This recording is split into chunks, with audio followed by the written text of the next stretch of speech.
അവനെ വിളിച്ചിട്ട് എടുക്കുന്നില്ലേ? എടുക്കുന്നില്ലെന്നേ. വന്നോണ്ടിരിക്കാന്ന് പറഞ്ഞ് ഒരു അരമണിക്കൂർ മുമ്പ് എന്നെ വിളിച്ചതാ.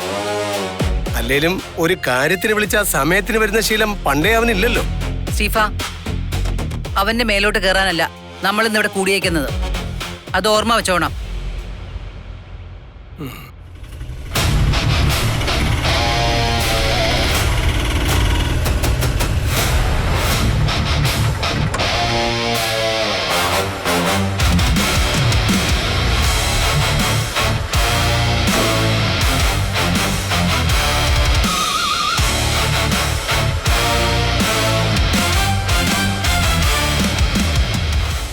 എത്രയാടോ? 150. 150? ചെവിക്കൽ തീർത്തൊരെണ്ണം തരും ഞാൻ. കറക്റ്റ് റേറ്റ് നോക്കി പറയടോ. ഞാൻ മീറ്റർ റേറ്റാ പറഞ്ഞേ. സംശയമാണെങ്കിൽ നോക്കിയോ. ആണല്ലേ?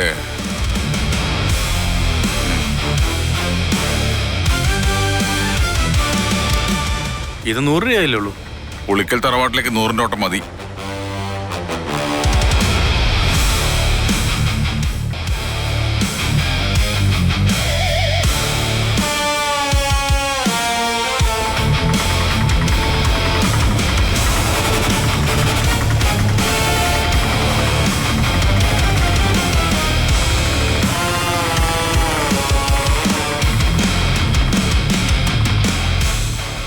നീ എന്നാ പരിപാടിയാ സേവിച്ചായി കാണിക്കുന്നേ?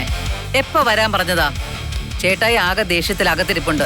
എനിക്ക് ബാക്കിയുള്ളവരെ പോലെ കാറും ജീപ്പും ഹെലികോപ്റ്ററൊന്നും ഇല്ല. വിളിച്ചോണ്ട് ഓടി എത്താൻ. അയ്യോ, ഹെലികോപ്റ്ററൊക്കെ എവിടെ പോയി?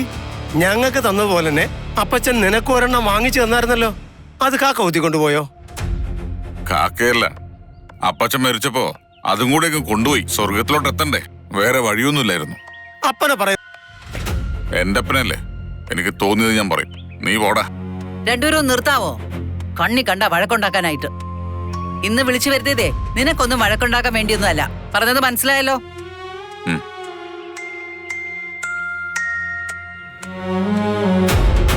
നീ അകത്ത് പോയിക്കോ, ഞങ്ങളിപ്പോ വരാം.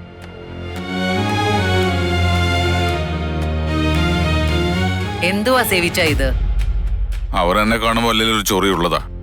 അല്ലേലും 4 കാശ് കൂടുതലുള്ള മണപ്പ് എന്റെ അടുത്ത് കാണിക്കേണ്ട കാര്യമില്ലല്ലോ.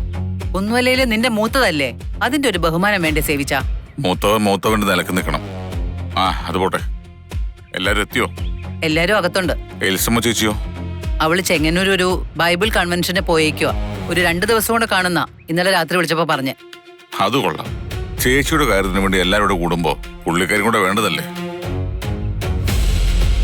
ഈ പിള്ളേരെ വിട്ടിട്ട് നാട് നിങ്ങളെ കൺവെൻഷൻ ധ്യാനം കൂടി നടന്നാ എങ്ങനെ ഇരിക്കും? അവൾക്ക് അതല്ലേ ഉള്ളൂ ഒരു ആശ്വാസം. നീ വാ, എല്ലാരും അകത്തുണ്ട്. ബാക്കി കാര്യം ഒരുമിച്ചിരുന്ന് പറയാം.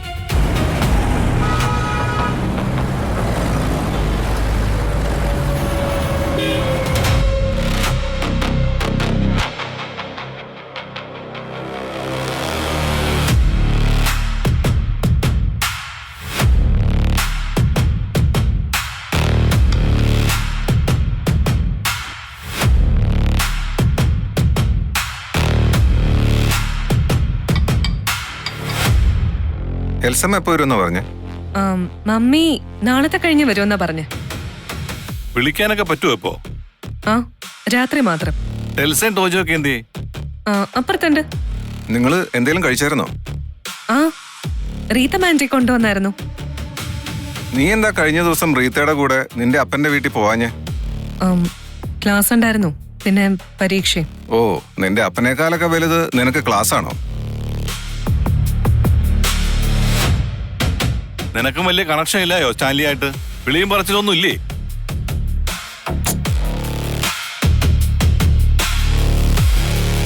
വെറുതെ അവളെ എന്തിനാ ഓരോന്ന് പറഞ്ഞ് വിഷമിപ്പിക്കുന്നേ? ഞാനാ പറഞ്ഞ അവളോട് ക്ലാസ് അറ്റൻഡ് ചെയ്തോളാൻ. ഈ എൽസയുടെ ധ്യാനം കൂടലും കൺവെൻഷന് പോക്കും നിനക്ക് പറഞ്ഞൊന്ന് കൺട്രോൾ ചെയ്യാൻ മേലേ? ഇതുങ്ങളുടെ കാര്യം എക്കാലത്ത് നീ നോക്കുവോ? പറയാഞ്ഞിട്ടാണോ? അവളുടെ ഒരു ചെവി കൂടെ കയറി മറ്റേ ചെവി കൂടെ ഇറങ്ങിപ്പോവും. എന്നെ കൊണ്ട് പറയാൻ പറ്റുന്ന രീതിയിലൊക്കെ ഞാൻ പറഞ്ഞു നോക്കി. അത് നിങ്ങൾക്കെല്ലാവർക്കും അറിയാവുന്നതും അല്ലേ. പിന്നെ അവളെയും കുറ്റം പറഞ്ഞിട്ട് കാര്യമൊന്നുമില്ല. അതല്ലേ അവൾക്ക് ജീവിതത്തിലൊരാശ്വാസം. നീയാണ് അവൾക്ക് വളം വെച്ചു കൊടുക്കുന്നത്. അതെന്നെ വർത്താനാ? ഞാൻ എന്നാ ചെയ്തെന്നായി പറയുന്നേ? ഈ പിള്ളേരെ കാര്യം നോക്കുന്നതാണോ ഞാൻ ചെയ്ത തെറ്റ്? ഇപ്പൊ എന്നാത്തിന് അത്യാവശ്യം എന്ന് പറഞ്ഞ് വിളിച്ചു വരുത്തിയേ? അതാദ്യം പറ. അതല്ലേ പറയേണ്ടത്.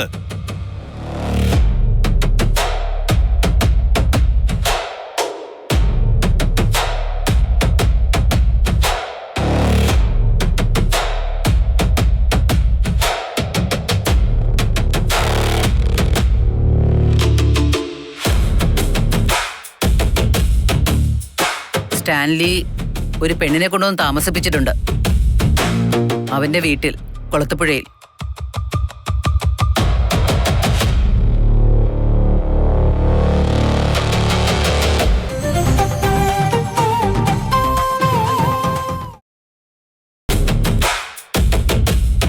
സ്റ്റാൻലി ഒരു പെണ്ണിനെ കൊണ്ടുവന്ന് താമസിപ്പിച്ചിട്ടുണ്ട് അവന്റെ വീട്ടിൽ കൊളത്തുപുഴയിൽ.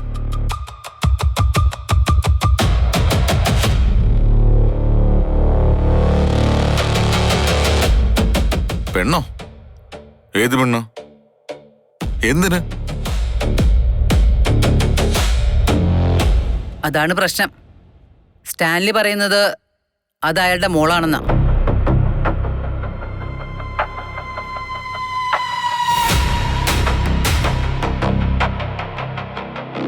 ഒന്ന് പോ ചേച്ചി.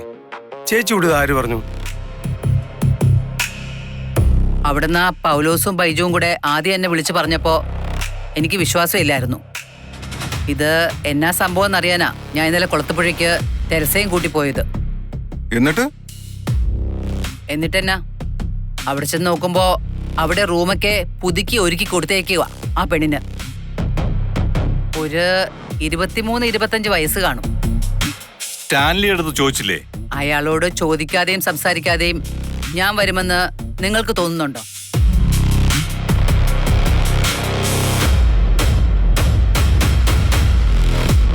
ആ നാണമില്ലാത്തവൻ എന്റെ മുഖത്ത് നോക്കി പറയുക ആ പെണ്ണയക്ക് പിഴച്ചുണ്ടായതാന്ന്.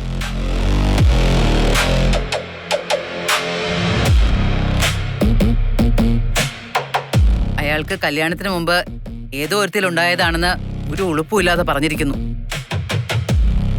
എരി കയറിയപ്പോ ചുമ്മാ പറഞ്ഞതായിരിക്കും. ഏലിയാസേ, എന്റെ വായിലിരിക്കുന്നത് കേൾക്കും കേട്ടോ. അവിടെ ഉണ്ടായിരുന്ന പിന്നെ ആരാ? സ്റ്റാൻലി പറഞ്ഞത് സത്യമായിട്ടുള്ള കാര്യമാ. അയാളുടെ അപ്പനില്ലേ കൊട്ടാരമറ്റത്തിൽ ഔദ, അയാൾക്കും അറിവുള്ള കാര്യമാ. അയാൾ അവളെ ഇറക്കി വിടാൻ വന്നിട്ട് അവളുടെ കൂടെ ആടിപ്പാടി നിൽക്കുവാന്നാ ആ പൗലോസ് ആൻഡപ്പനും പറഞ്ഞത്. തന്തയ്ക്ക് പറക്കായികയല്ലേ അവൻ കാണിച്ചത്? ചോദിക്കാനും പറയാനും ആരും ഇല്ലെന്നുള്ള ഹുങ്കല്ലേ? എന്നിട്ടെന്താ പോയപ്പോ ഞങ്ങളെ കൂടി വിളിക്കാഞ്ഞത്? ഒരുമിച്ച് നിന്ന് അവനിട്ട് കൊടുക്കായിരുന്നല്ലോ. ആദ്യം ഇതെന്നാ സംഭവമെന്നറിയാൻ പോയതാ. ഉള്ളതാണോന്നറിയാതെ നിങ്ങളെ വിളിച്ചോണ്ട് പോയിട്ട് എന്നാ കാര്യമാ ഉള്ളേ? ഇനി എന്താ ചെയ്യേണ്ടെന്നറിയാനാ നിങ്ങളെ വിളിച്ചു വരുത്തിയത്. എൽസമ്മ അറിഞ്ഞോ ഈ സംഭവം? നേരിട്ട് വന്നിട്ട് പറയാന്ന് വിചാരിച്ചു. ഒരു സൂചന കൊടുത്തിട്ടുണ്ട്. നന്നായി. അവളും കൂടി ഉള്ളപ്പോ സംസാരിക്കേണ്ട കാര്യമല്ലേ? ഈ മുടിഞ്ഞ ധ്യാനം കൂടലും കൺവെൻഷന് പോക്കും ഇതോടെ നിർത്തിയേക്കാൻ പറഞ്ഞോ?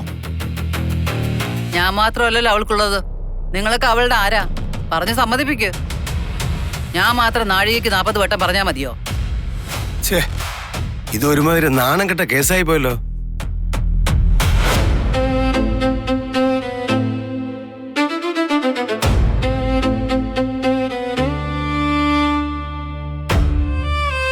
കേട്ടല്ലോ അപ്പന്റെ ലീലാവിലാസങ്ങൾ. എന്തെങ്കിലും പറയാനുണ്ടോ നിങ്ങൾക്കൊക്കെ? മൂത്ത ഒരെണ്ണം കൂടി ഉണ്ടെന്ന് നിനക്കൊക്കെ ചേച്ചിയായിട്ട്. നല്ല സുന്ദരി ചേച്ചിയാ, ഞാൻ കണ്ടായിരുന്നു. മിണ്ടാതിരിക്കട്ടെ എൽസ. പിള്ളേരുടെ മെക്കിട്ട് കയറാതെ എന്താ ചെയ്യാൻ പറ്റുന്ന ആലോചിക്കണ്ടേ? അല്ലാതെ സ്റ്റാൻലി തെറി പറഞ്ഞിട്ടോ എൽസമ്മയെ പറഞ്ഞിട്ടോ ഈ പിള്ളേരെ വരട്ടിട്ടോ ഒരു കാര്യമില്ല. എന്തോന്ന് ആലോചിക്കാൻ? ഇതിനു മാത്രം ആലോചിക്കാൻ എന്തിരിക്കുന്നു? നമ്മൾ എല്ലാവരും കൂടെ അവിടെ ചെല്ലുന്നു, ഈ പരിപാടി ഇവിടെ നടക്കത്തില്ലെന്ന് പറയുന്നു. അതുകൊണ്ട് എന്ത് ഫലം? അവിടെ ചെന്നാ അവന്റെ മുന്നിൽ പഞ്ചപുച്ഛ മടക്കി നിന്ന് വേണം സംസാരിക്കാൻ. ദേഷ്യം വന്നാ നമ്മൾ വല്ലതൊക്കെ പറഞ്ഞു പോകും. കടക്ക് പുറത്തെന്ന് പറഞ്ഞ് നമ്മളെ അവൻ ഇറക്കി വിടുകയും ചെയ്യും.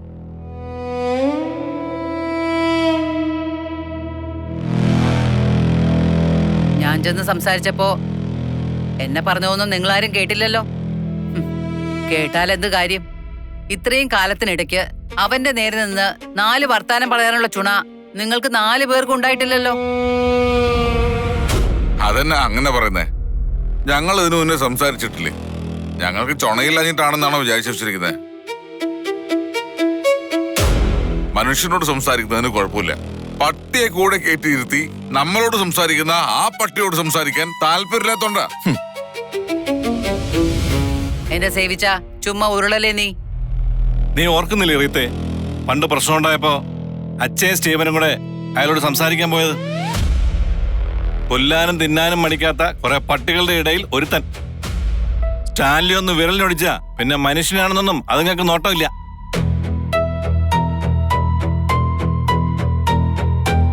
അച്ഛയുടെ സ്റ്റീവന്റെ ഒച്ച ചെറുതായിട്ടൊന്ന് കൂടിയപ്പോഴേ റിവോൾവർ എടുത്ത് ചങ്ങനെ നേരെ ചൂണ്ടി നിർത്തിയതേ 10 മിനിറ്റാ, ശ്വാസം വിടാൻ പോലും സമ്മതിക്കാതെ.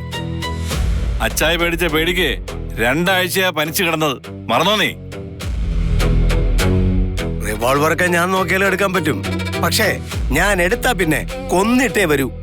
ആ, അന്ന് നമ്മളത് പ്രതീക്ഷിച്ചില്ല. അതുകൊണ്ട് ചെറുതായിട്ടൊന്ന് പേടിച്ചു. തോക്കും കുന്തവും കുറച്ചക്കറും ഒന്നും വേണ്ട.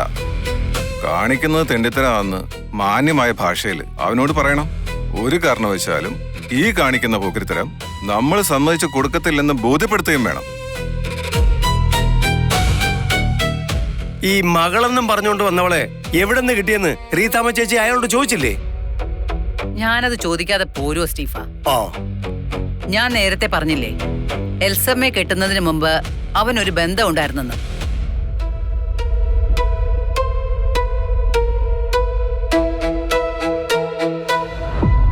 അന്ന് അതിനെ കെട്ടാൻ പറ്റിയില്ല. പക്ഷേ ബാക്കി കാര്യങ്ങളെല്ലാം ഭംഗിയായി നടന്നു. പക്ഷേ അത് പറയാൻ അവരൊരു നാണമില്ലെന്നുള്ളതാ. ഈടെയാണത്രേ അറിഞ്ഞത് അതിലുണ്ടായത് ജീവനോടുണ്ടെന്ന്. അത് കേട്ട ഉടനെ സ്റ്റാൻലി ചെന്ന് അതിനെ അങ്ങ് ദത്തെടുത്തു. ഇതൊരെണ്ണേ ഉള്ളോ അല്ല ഇതുപോലെ തന്നെ വേറെ ഉണ്ടോ? ആർക്കറിയാം എവിടെയൊക്കെ ഉണ്ടെന്ന്. ഇനി പുറകെ പുറകെ വരുന്നുണ്ടാവും ഓരോന്ന്, ജാഥ പോലെ. വാ.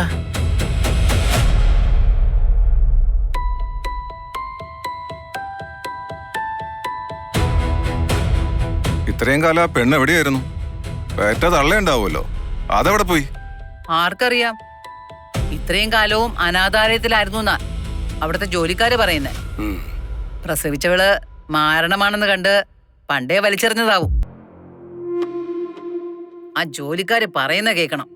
സ്റ്റാൻലി ഒരു രാജകുമാരിയെ പോലെയാ അവളെ അവിടെ കൊണ്ട് വാഴിച്ചേക്കുന്നതെന്ന്. അവൾക്ക് കിടക്കാനുള്ള മുറി മാത്രം നല്ല പൈസ മുടക്കി മോടി പിടിപ്പിച്ചെന്ന്. ഇതൊക്കെ ഇവിടുത്തെ പിള്ളേര് തിന്നേണ്ടതാ, കണ്ടവളുമാര് തിന്നുന്നത്. ഇവിടെ ഉണ്ടല്ലോ അവന്റെ 3 എണ്ണം. ഇന്നേ വരെ ഒരു ഡ്രസ് എങ്കിലും വാങ്ങിക്കൊടുത്തിട്ടുണ്ടോ? പൊന്നൂരുകാരൊന്നും പറഞ്ഞില്ലേ? അവളെ ഓടിക്കാവുന്ന ഔദാകുട്ടിയെ അവള് കയ്യിലെടുത്തു.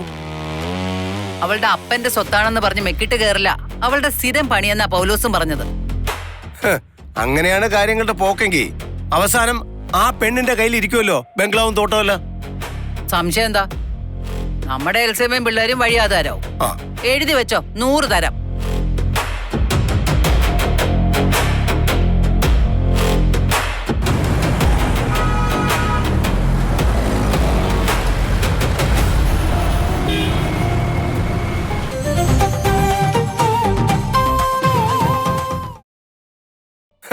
അങ്ങനെയാണ് കാര്യങ്ങളുടെ പോക്കെങ്കിൽ അവസാനം ആ പെണ്ണിന്റെ കയ്യിൽ ഇരിക്കുമല്ലോ ബംഗ്ലാവും തോട്ടമല്ല. സംശയം എന്താ? നമ്മുടെ എൽസമ്മയും പിള്ളേരും വഴിയാതാരാവും. ആ, എഴുതി വെച്ചോ, 100 തരാം.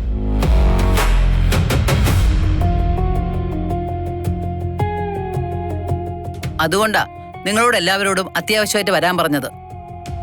ഇപ്പൊ ഈ കേസില് നമ്മൾ എന്തെങ്കിലും നടപടി ഉണ്ടാക്കിയില്ലെങ്കിൽ എൽസമ്മയ്ക്കും പിള്ളേർക്കും കിട്ടേണ്ടതെല്ലാം ആ പെണ്ണ് കൊണ്ടുപോകും.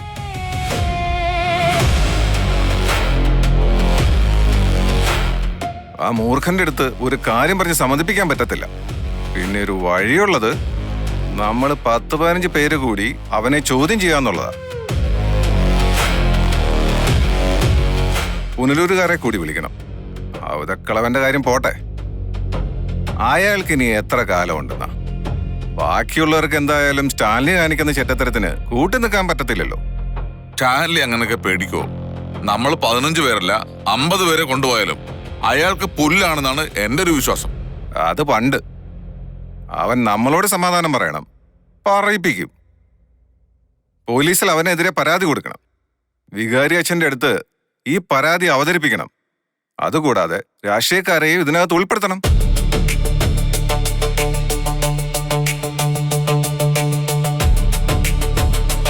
ആരെങ്കിലും പറയുമോ അവൻ ചെയ്ത് സൽപ്രവൃത്തിയായിരുന്നെന്ന്? 4 വശത്തുനിന്നും അവനെ ചുറ്റണം. അങ്ങനെ ചുറ്റി സമ്മർദ്ദം കയറി അവൻ അടിതെറ്റും. നമ്മൾ അവനെ അങ്ങ് നാറ്റിക്കണം. വലിയ അന്തസ്സും അഭിമാനവും പറയുന്നവനല്ലേ, അവനെ നാണം കെടുത്തി തൊലി ഉരിച്ചു കാണിക്കണം. സംഗതിയൊക്കെ കൊള്ളാം. അതിനു മുമ്പ് നമ്മുടെ ഡിമാൻഡുകൾ എന്തൊക്കെയാണെന്ന് ഒന്ന് ആലോചിക്കണ്ടേ? എന്തോന്ന് ആലോചിക്കാൻ? അത് സ്റ്റാൻലിയുടെ സന്തതി ആണെങ്കിലും ശരി അല്ലെങ്കിലും ശരി, അവളെ എവിടുന്ന് മാറ്റുക. അതായത് എന്തെങ്കിലും കോമ്പൻസേഷൻ കൊടുത്ത് ഇനി യാതൊരു അവകാശമില്ലെന്നും ഇനി ഒരു ശല്യത്തിനും വരത്തില്ലെന്നും കാണിച്ച് അവളെ കൊണ്ട് മുദ്രപത്രത്തിൽ എഴുതി ഒപ്പിട്ട് വാങ്ങിക്കുക. അത് മാത്രം പോരാ, റബ്ബർ തോട്ടത്തിന്റെ കാര്യത്തിലും ബാക്കി സ്വത്തുക്കളുടെ കാര്യത്തിലും ഒരു തീരുമാനം എടുക്കണം.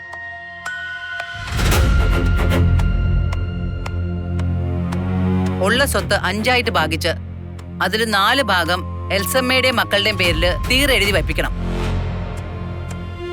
ഇല്ലെങ്കിലേ നാളെ ഇനി മോളാന്ന് മോനാന്ന് പറഞ്ഞ് ഓരോന്ന് കേറി വന്നാലോ? ഇതൊന്നുമല്ല, ഇതിന്റെയൊക്കെ തള്ള അവകാശം ചോദിച്ചു വന്നാലോ?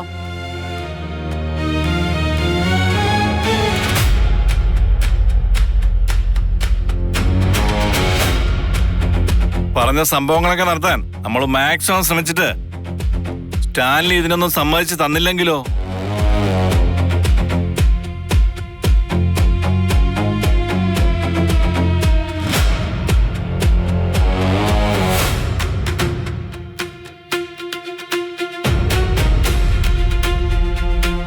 ഇവളും എൽസമ്മയും ടെൽസയും ടോജോയും കൂടെ ചേർന്ന് കൊളത്തുപുഴയിൽ ചെന്ന് അവന്റെ ബംഗ്ലാവിലോട് തിരിയുന്ന റോഡ് അരികില് ഒരു പന്തല് കെട്ടി സമരമായിരിക്കും. നമ്മൾ ആദ്യം ചെല്ലുമ്പോ തന്നെ വികാരി അച്ഛനെയും രാഷ്ട്രീയക്കാരെയും അവന്റെ ക്ലബിലെ ആൾക്കാരെയും പുനലൂരുകാരെയും എല്ലാവരെയും കൂട്ടിക്കൊണ്ട് വേണം ചെല്ലാൻ. ഒറ്റ ദിവസം കൊണ്ട് കാര്യത്തിനൊരു തീരുമാനം ഉണ്ടാവണം. അണുവിട ചിന്തിക്കാൻ അവൻ അവസരം കൊടുക്കരുത്.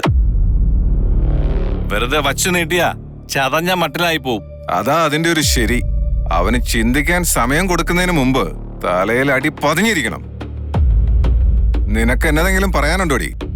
നിന്റെ അപ്പന്റെ അമ്മയുടെയും കാര്യ അഭിപ്രായം വല്ലതും ഉണ്ടോ? ഞാൻ പറഞ്ഞത് തന്നെയാ അവൾക്കും എൽസമ്മയ്ക്കും പറയാനുള്ളത്. ഇവരുടെ നല്ലതിന് വേണ്ടി നമ്മളിതൊക്കെ ചെയ്യുന്നതെന്ന് അവക്കറിയാം. അപ്പൊ പറഞ്ഞ പോലെ എപ്പോ എങ്ങനെ ആരൊക്കെ എന്ന് മാത്രം തീരുമാനിച്ചാ മതി. അതിനുള്ള പണി ഇപ്പോഴേ തുടങ്ങിക്കോ. കഴിക്കാനൊന്നും ഇല്ലേ? എല്ലാം ഉണ്ട്. ഞാനെടുത്ത് വെക്കുമ്പോഴേക്കും നിങ്ങൾ കൈ കഴുകി വാ മോളെ.